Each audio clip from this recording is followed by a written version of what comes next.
Okay, hi everybody. This is the second in this series of webinars that we're doing. The first one, we featured the book Caring by Herb Lipsman, and that kind of set up these next four. So today, my guest is Jenny Hymer, who a lot of people know, who's our VP of Customer Success and helps with not just the onboarding of MXM customers, but helping them with best practices, implement best practices.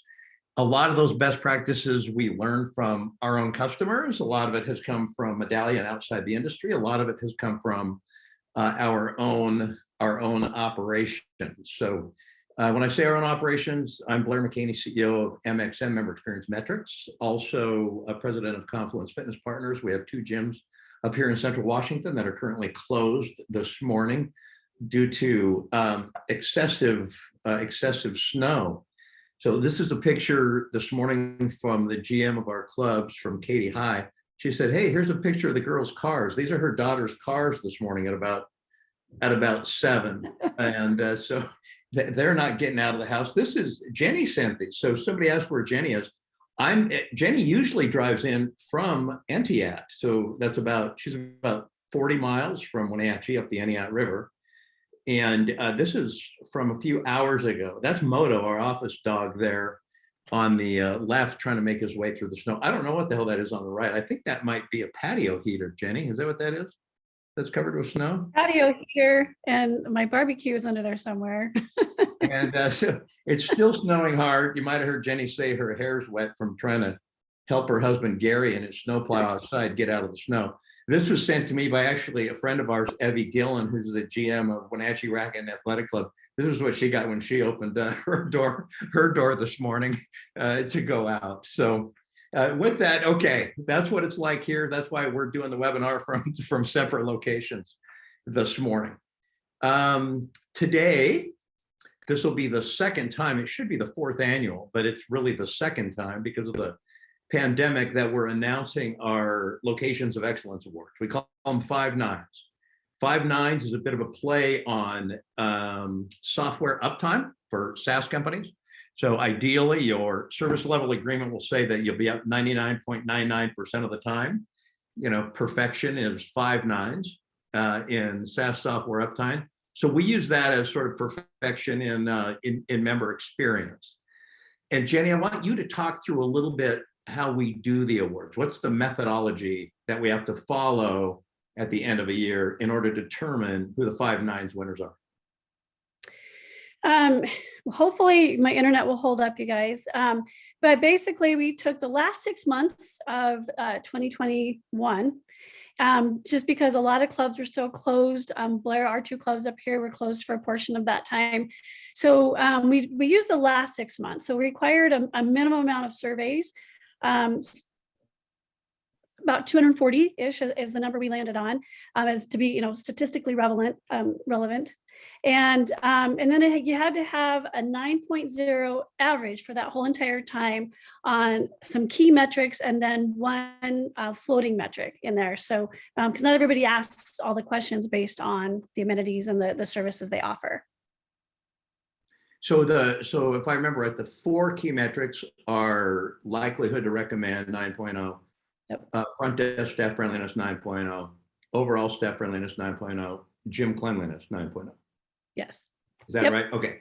Yep. And then there's one floating metric, and the reason we have a floating metric, it could be on PT, on group fitness, on equipment condition. There's a floating metric so that it fits different types of operations. Then what we do is we look at that and we say, who has averaged 9.0 or higher? That list gets awarded the Locations of Excellence. They receive cool decals for their windows of their clubs, some content for social media marketing, and they should be doing press releases. So at the end of this, we're going to give you the URL that you can go to see who the 5 Nines winners are. I think the list is about half as long as it was last time, because so many clubs like ours had been closed for a good portion of that last 6 months of 21 and couldn't qualify. I think that if I'm accurate on that. Correct. Okay. Yeah. Yeah. And so I know that's kind of a teaser. We have, we want you to listen to the webinar, but I know we're going to focus today on, what do those clubs do in part to get those 5 nines. So we did put that in there as a teaser. I'm going to just back up just a second really quick, Blair, and tell you that, even I'm VP of Customer Success now, but I was Blair's GM for almost 20 years in our 2 locations here. So we might go back and forth with stories to say, we and us, and it's using that experience as GM, but also the, at MXM. Okay, excellent. Thanks, Jenny. And so what are we going to be covering? So we're going to be covering these concepts of when you're running a operational member experience management system, you should be getting an ROI on that. There should be a return on investment. And then we're trying to show very practical how you get that ROI. And there's a framework for it. And we call it money on the ground, money on the table, money on the balance sheet.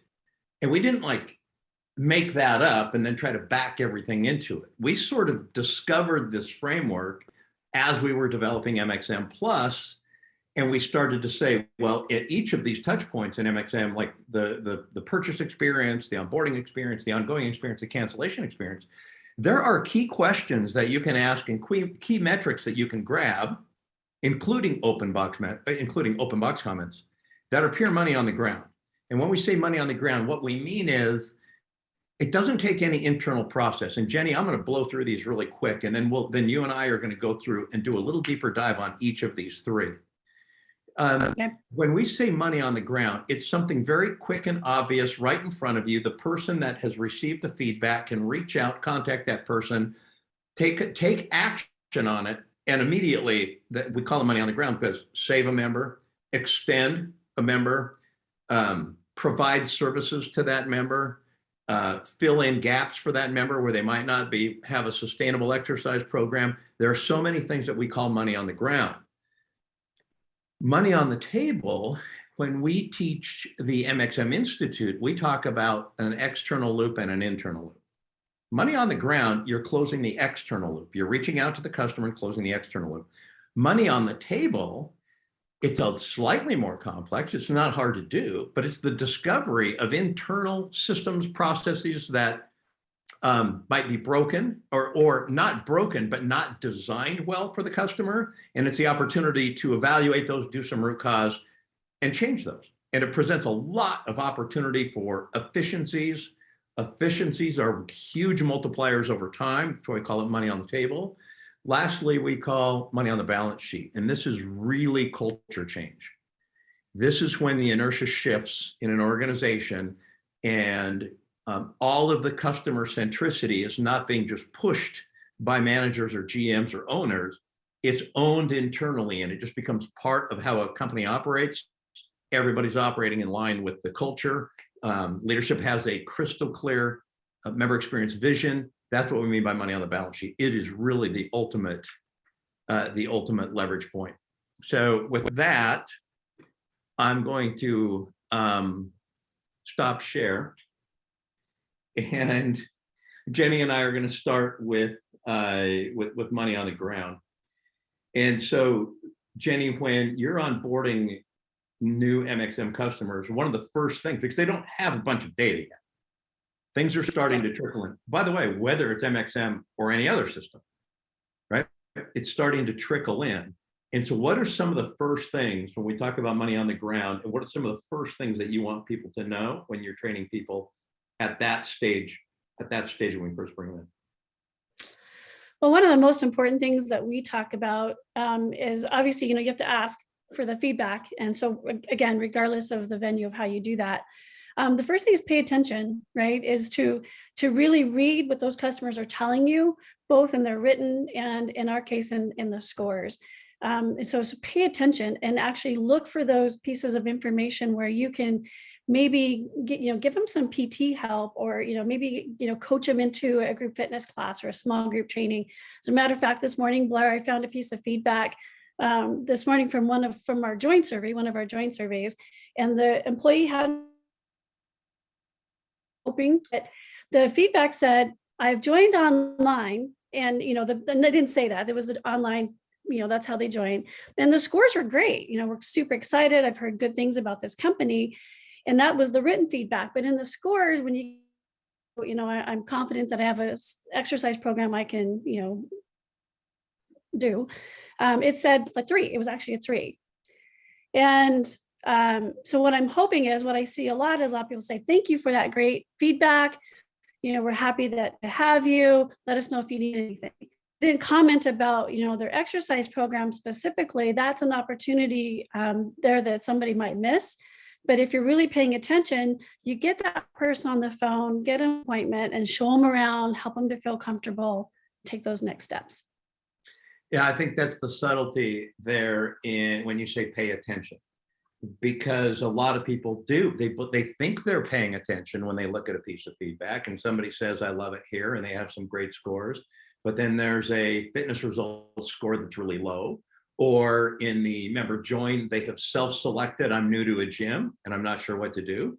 And they don't comment on that. You kind of get, God, this is great feedback. I'm going to share it with the team. Thanks. I'm glad you love it here.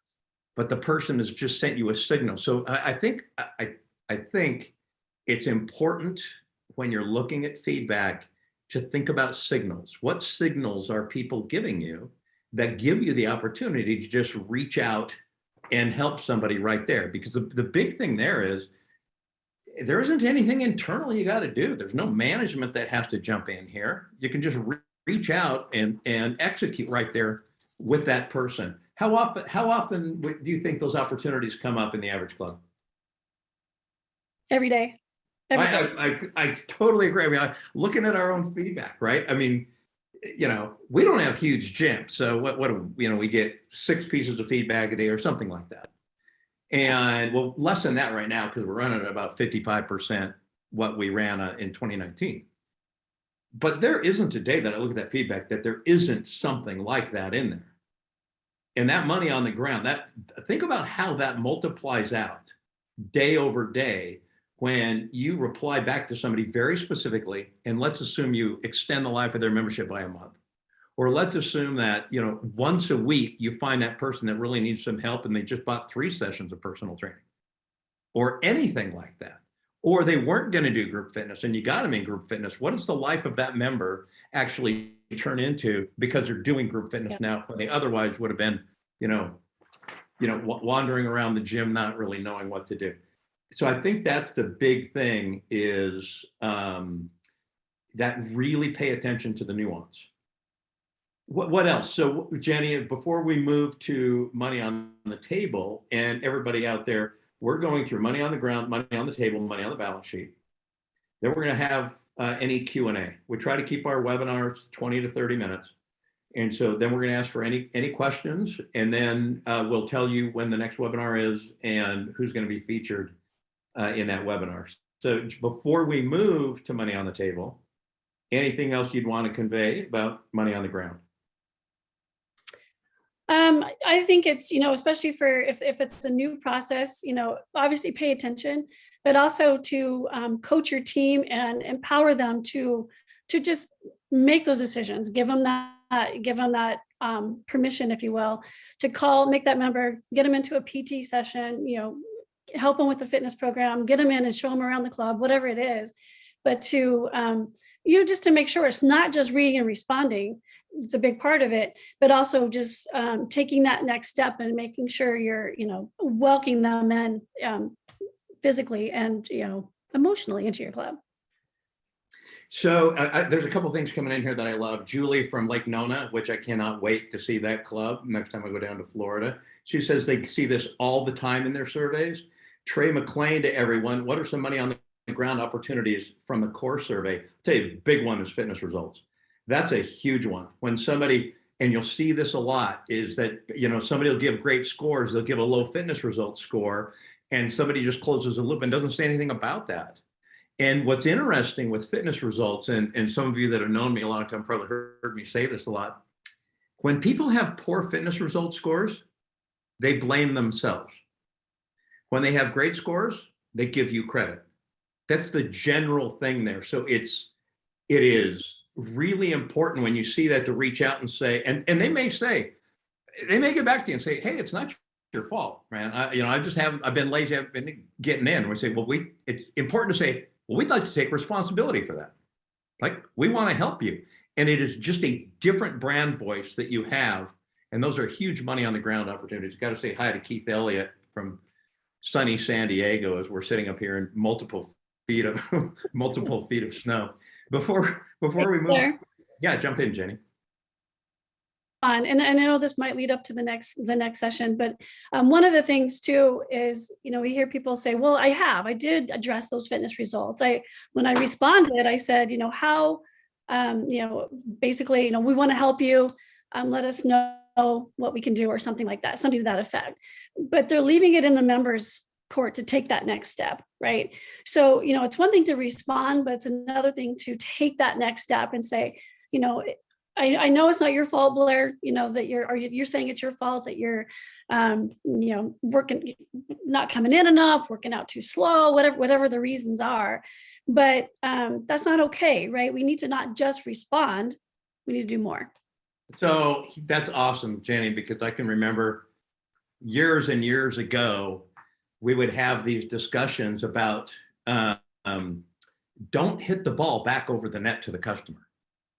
When they hit the ball to you, just grab it and hold on to it, right? And what we meant by that was when somebody says, they're not happy with something, instead of replying back and say, let me know what I could do to help. No, that means that they have to then, it's like you hit the ball over the net to them and now you got to wait for them to hit it back to you. Don't do that. Yeah. Just own the freaking ball. Just take the ball and run with it and figure out how to help them. When they say they don't have, that they don't have great fitness results, just say, I'm going to have somebody call you. And you don't have to go back and forth. I think that's another big part about paying attention. I'm going to add one more thing as we move to money on the table that I think we both see. Don't get stuck in money on the ground. This happens all the time. People start closing the loop. They have a great cadence for closing the loop. They're closing almost everything. And now they're finding those opportunities and they never start to zoom out to money on the table, money on the balance sheet. And they end up with just using the system as just a closed loop feedback process. That's just one loop. That's the external loop. When you move to money on the table, money on the balance sheet, there are internal loops to close. That's when the company starts to devour the information and use it in ways to really add value in bigger, more leveraged ways. So, okay, money on the table. Well, you don't want to become just a task. Say that again, Jen? You don't want it to become just a task, something. Exactly. I got to give one thing here, Keith Elliott. And Keith Elliott runs the entire program, MXM, at EOS Fitness. EOS Fitness, that company, top to bottom, is drenched in member experience, how they use it. Everything from employee onboarding to key metrics to how position descriptions are written.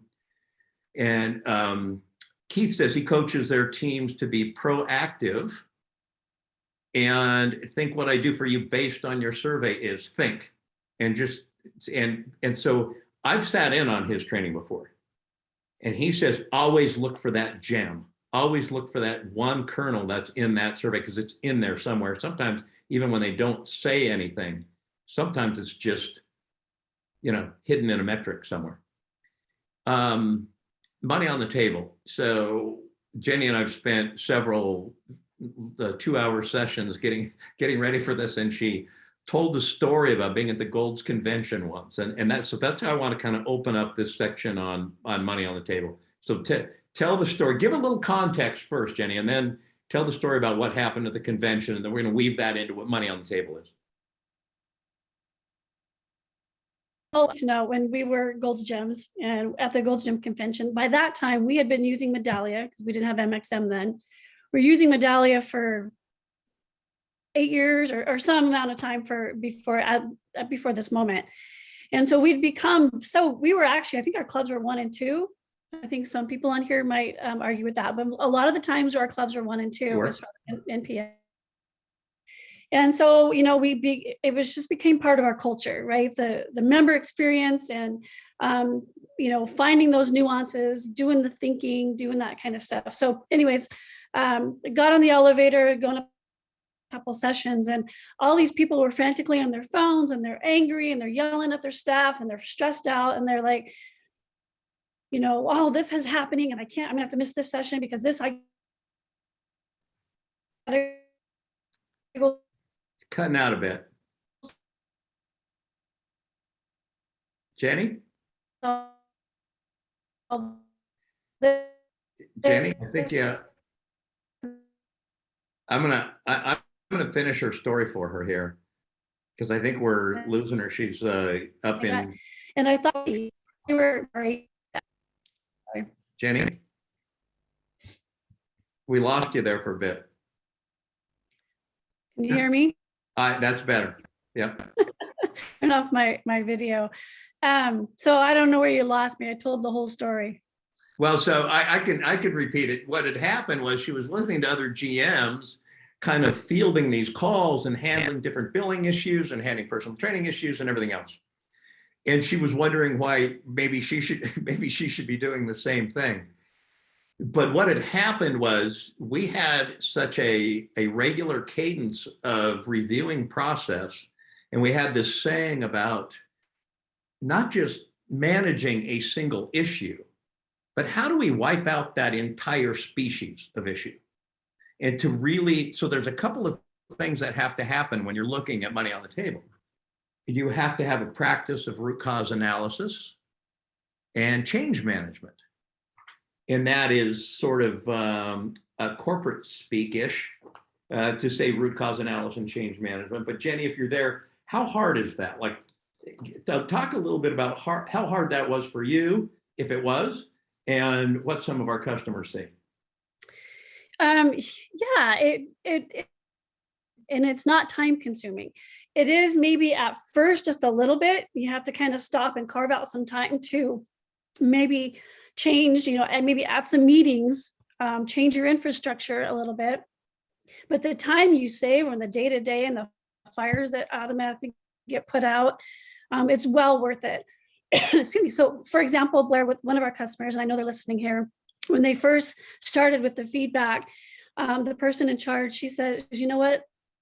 I love this feedback, but we currently aren't set to take action the right way and to solve issues. I don't want to put the same fire out every single day, right? I want to solve this and keep leveling up, keep moving our game up. So they changed their whole infrastructure from, their meeting structures to who had what authority and power to make changes. And although it took them a little bit of time up front, it became just, it was full steam ahead, and they moved faster and faster with refining and fine-tuning their member experience.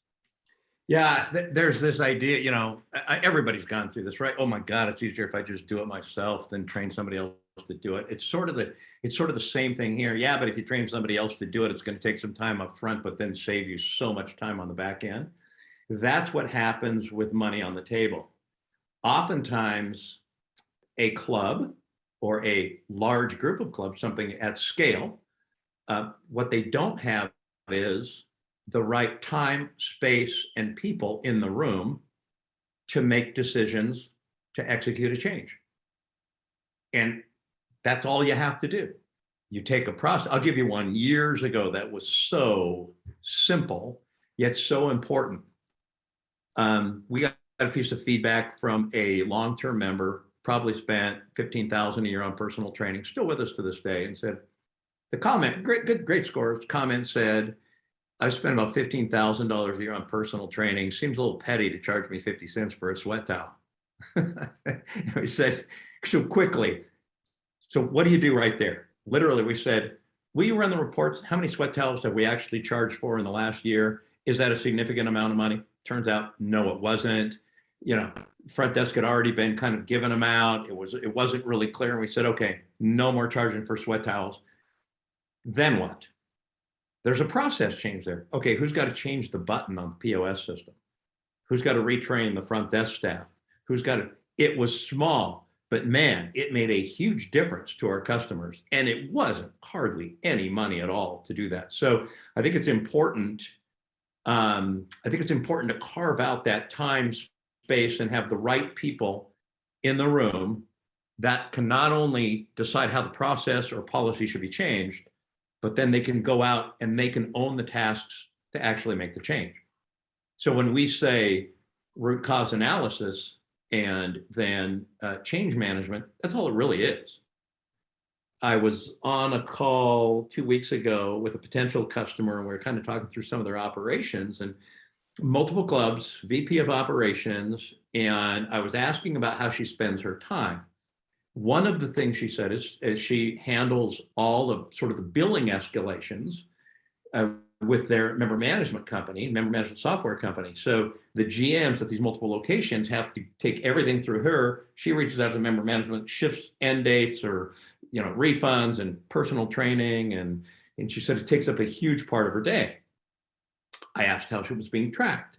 Well, it's not. So we'll track it at least on a Google spreadsheet. Once you've done that for a week, find the first biggest theme and go change it so that you never get those phone calls again.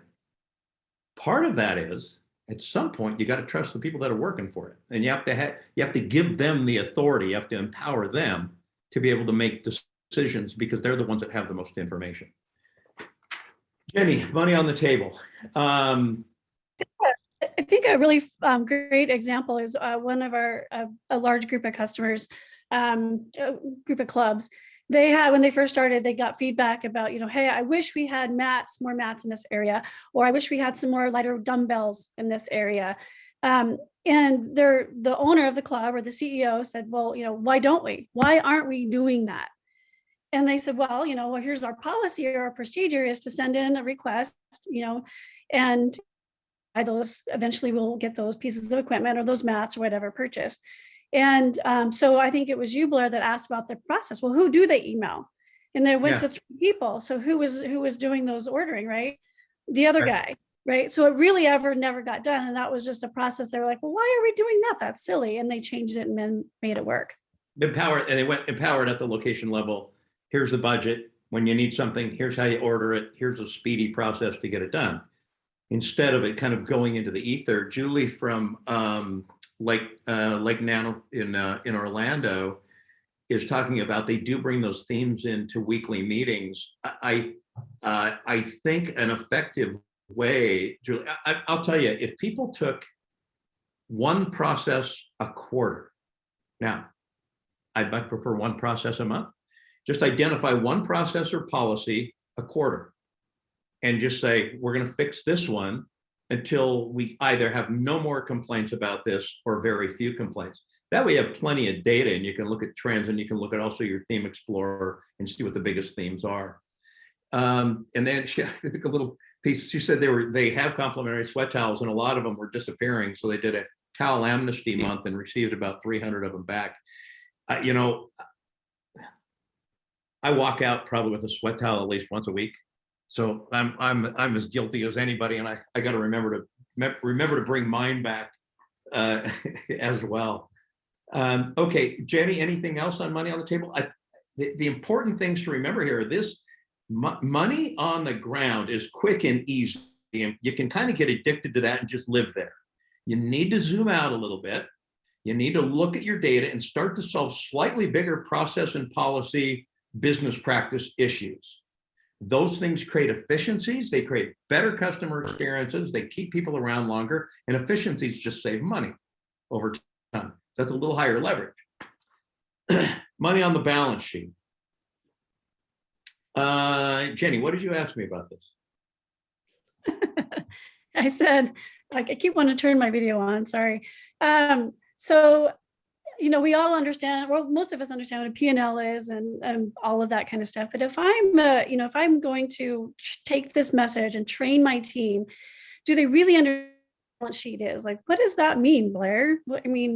If I'm a personal trainer or I teach group exercise classes, what does that mean to me? Yeah. So we had I had a great conversation about this. And the way that I describe money on the balance sheet is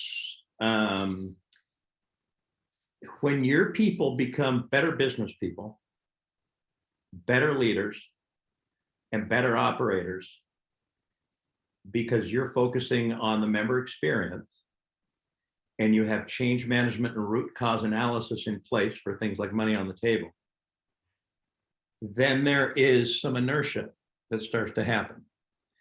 And I know there are some clubs that are on here right now that are definitely money on the balance sheet clubs that are on this webinar right now, because their people pick up the cause.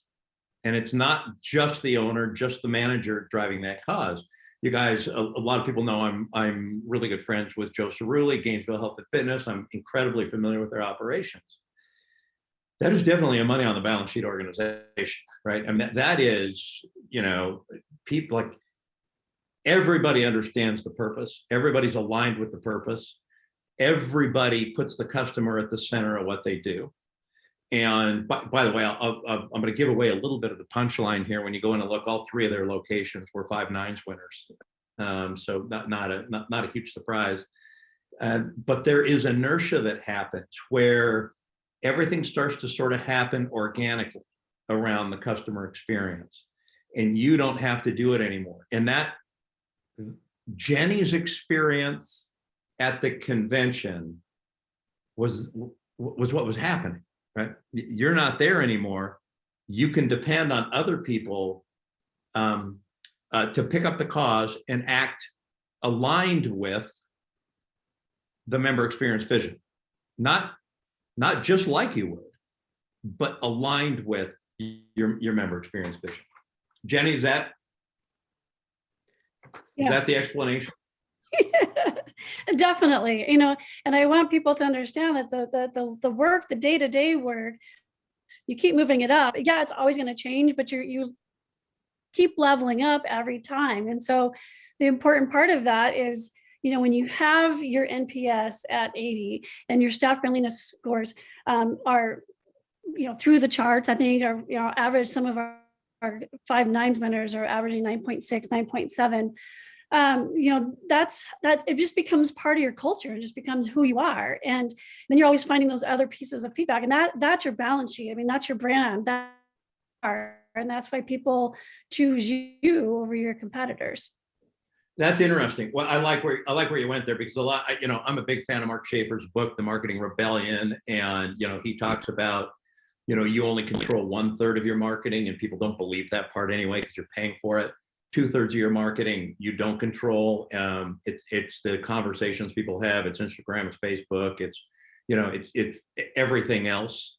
It's the, you know, the dinner party conversations. It's all of that, and you're not even really invited into that conversation unless you get to that sort of money on the balance sheet where, you know, I've said many times about Gainesville, you know, they're held out there as a real icon in how they operate in the fitness industry. Well, if you went in and opened up the hood and looked under the hood, you'd find out, by God, they are, right? I mean, it's authentic. There's just authenticity to that organization. That's when, you know, really good reviews are no longer a tactic, right? The money on the balance sheet customer experience organization just spits out really good reviews, because that's how you operate. You just that's not something you need to go try to do, is go get a good review, because they're just happening all the time. I'm going to take just a couple more minutes and open it up to any questions. So I think Blair and Danny are managing questions. If there's any questions, let us know. But a few practical things, starting with money on the ground. Let's give 1 or 2 practical things. And Jenny, if you want to jump in on money on the ground, or I can do it, what are 1 or 2 practical things that people can do with their feedback system to make sure they're picking up money on the ground? Pay attention. I mean, you know, find those little gems in every single piece of feedback. Just close the loop every day and pay attention. Yep. Look for money on the ground, pay attention, close the loop every day. It's not a big task to do that. That's very, very good. Money on the table. Just think about this. Carve out the time, the place, and the people. Select a process. I don't even care if you're right about the most egregious process or business practice or anything. Just select one and iterate on that. Then find another one. That's a practical thing that you can do. Money on the balance. Anything to add there, Jenny? No, when Lisa Gorsline just commented there about the revenue or the feedback coming in about lockers. And so they decided as of the first of the year, that the complaints that were coming in really weren't with the money that they were bringing in. And so they decided to giving lockers as part of the membership, she said. So the feedback's coming in now that's saying, thanks, we love this. And again, just one more example of when you listen and you take action, those members aren't going anywhere. Yeah, I think that was a pretty good trade-off. I'm looking at a $6,000 a year revenue line, 75 cents for a locker. So that must have been daily use, 75 cents for a daily use locker. I could see how that would pick at somebody. And it's a $6,000 revenue line. You drop that 75-cent charge and suddenly you're building a lot of raving fans out of it. I would imagine there is a multiple time return over that $6,000 that they're going to get on that. So yeah, excellent. And then let's move on to money on the balance sheet. Now, also our next 3 webinars, we are going to bring on customers. We're going to be featuring customers and we're going to do deep dives and spend the entire next webinar is going to be on money on the ground. And as we wrap up here in a minute, I'll tell you who that's going to be with. And then we'll move into money on the table, money on the balance sheet over the next 3 months. Money on the balance sheet. One of the most important things that you could do there is to make sure your organization has a very explicit member experience vision. That sounds ambiguous. I'm going to just tell you one. To be the member experience leader, regardless of vertical, price point, or geography. Okay. Once you say that, then you say, what would that look like? Well, we would get awards. Then where would we get those? Well, we'd have some 5 nines awards. We would have a high NPS across our organization. How high? Well, I don't know. What's the industry? What's the top 10% in the industry? Okay, let's take that. We'd have that across our organization. People would come to us and they'd ask us to teach, on customer experience. So there's a lot of ways to bind that. And so now you're getting crystal clear on your vision and how you would know if you got there. Then you take that vision and say, okay, if we were the customer member experience leader, regardless of vertical, price point, and geography, what does that look like specifically for our personal training department? And then go through the same exercise. This is what it would look like. This is the things that people would say. These are the scores that we would have. We would be teaching at URSA something called personal training experience. And it wouldn't be about sales. We would show, and by the way, we'd be profitable. We'd have a high EBITDA. All of those things. We'd have low turnover. So you start to define those. We'd be teaching, how our personal training department kills member experience and is wildly profitable. We'd be teaching, then go through group fitness, go through kids club, go through your food and beverage. That one thing, getting an explicit member experience vision, starting off with money on the ground. And if you are extremely curious, you'll fill in all the gaps in between. Is that accurate, you think, Jenny? Yeah, absolutely. Absolutely. I've seen it.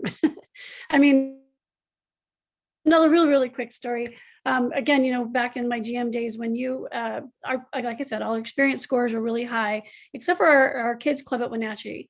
And I think they were rated 60 out of all the Gold's gyms. And you had told me, by date certain, have to have these guys in the top 20. Their friendliness scores, it's friendliness, right? Be in the top 20. And I was like, well, gosh, okay, I know they're friendly. So what are we missing? And so basically what we did is I met with ideas and I actually beat the timeline by a few weeks because they were everything we put in place. And that just became part of the normal processes. And they just kept loving it there. Yeah, what was interesting about that too is because we were throughout in the Gold's Gym brand, we were 1 and 2 in almost every metric. And as I was, ogling at our scores and got to group fitness, we didn't show up in I think the top 40 or 50. what Jenny found out was if you asked the question whose fault it was, it would have to be mine, right? we ended up, as Jenny went in and sat and just listened to the meetings. What a great way to evaluate. Just go see how they run the meetings. How much did they talk about the member experience? How much did they talk about the child experience? Instead, they were talking about all the crap we gave them, to all the administrative stuff and how they were handling punch cards and how, that's all it was. So Jenny just gutted that. I mean, she just changed everything and made sure that they had spent 75% of their time in those meetings on member experience, on child experience. And then we had to work on process changes to move some of the stuff off their plate. And we found lots of ways to simplify the process. A lot of times we put process stuff in place because there was a weird corner case 3 years ago, and we're trying to, somebody stole 50 cents from us 3 years ago, and we put some process in place, and years later we look at that and it's just, doing violence to the member experience all over the gym. So a great example, Jenny. John from Sacramento, given the current climate within our industry, what are 3 priority areas you can help us at this time when there is a lot of uncertainty? Well, one, especially with this uncertainty, if you're not currently measuring member experience, you must. And gathering member experience, there was a time that people had, clipboards on the front desk for you to check in, and nobody had member management software. That's as common as running water now. There's no excuse to not be collecting member feedback on a daily, regular basis, whether it's us or anybody else. You should be doing that, especially in a time of uncertainty. Once you have that feedback in a time of uncertainty, your members are going to tell you what to prioritize. And you're in Sacramento, so I'm not sure exactly how the environment is in Sacramento. I can tell you that in Wenatchee, Washington, it's probably similar because we still have mask mandates.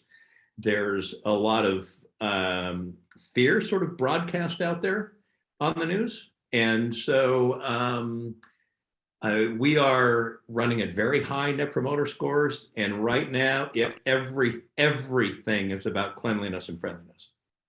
Everything. That should be the top 2 priorities, especially in a time of uncertainty. But if you're not collecting member feedback, man, I don't know how people operate any organization in any vertical without member feedback. So that'd be the number one thing. Anything to add, Jenny? No, absolutely. Cleanliness, definitely. Friendliness, those are the 2. I mean, looking throughout the United States on all the feedback that we get coming in, those are the 2 that are hands down. No matter what's going on in the climate of where, the demographic, those are hands down the most important. Yep. Okay, now, Jenny, are you going to, here's what we're going to do. We're going to wrap up here. Our next webinar, you know what? I don't know the date of our next webinar. It's in a month. If you have, our next webinar is going to be focused on money on the ground. I'm going to give away a little bit more of the punchline on the 5 nines winners. BFit by Bob's in Indiana. I think four of their 5 clubs, 3 of their 4 clubs are 5 nines winners. And that is an organization that has taken member feedback, shifted their organization, how they think about what they do, how they think about process, and really done a phenomenal job. So February 3rd at 1 p.m. Eastern is our next webinar. Our guest is going to be, who's coming in from BFit, Jenny? I believe it's going to be Trey. Okay, great. And Trey's going to talk a lot about what BFit does to pick up money on the ground. And if we get beyond that, we will. But really looking forward to having Bob's on there. Now, 5 nines winners. How can people learn about our 5 nines winners? Blair. Yeah. One thing that we can talk about, and just kind of a teaser for next month with Trey and the BFit group, is employee feedback. We didn't talk much about that today, but they have done some phenomenal things with their employee feedback that goes hand in hand with their scores and stuff for their members. Oh, you know, yeah, we could have probably woven that in this whole thing, right? I mean, there's money on the ground, money on the table, money on the balance sheet with your employee feedback as well. So listen, do we have a link that we're sharing for people to go to for our 5 nines winners for this year? Is that being put in the chat, I believe? Blair, Hello? I'm going to put it in there now. Okay. Yep. Okay, great. Thank you. So go check out the 5 nines winners. Everybody that's on that list will be receiving really cool, the 5 nines decal for their doors. We have some social media graphics that are going there. And and we really encourage you to do press releases about it in your market. So Bear, can you get that in the chat there? There we go. There's your 5 nines winners. This has been recorded, and we'll make it available, I think, starting this afternoon. So everybody, thank you very much. Thanks for attending, and hopefully we'll see you back on when we have BFit by Bob's on with us covering on money on the ground next month. All right. Thanks, everybody. And internet. Yes.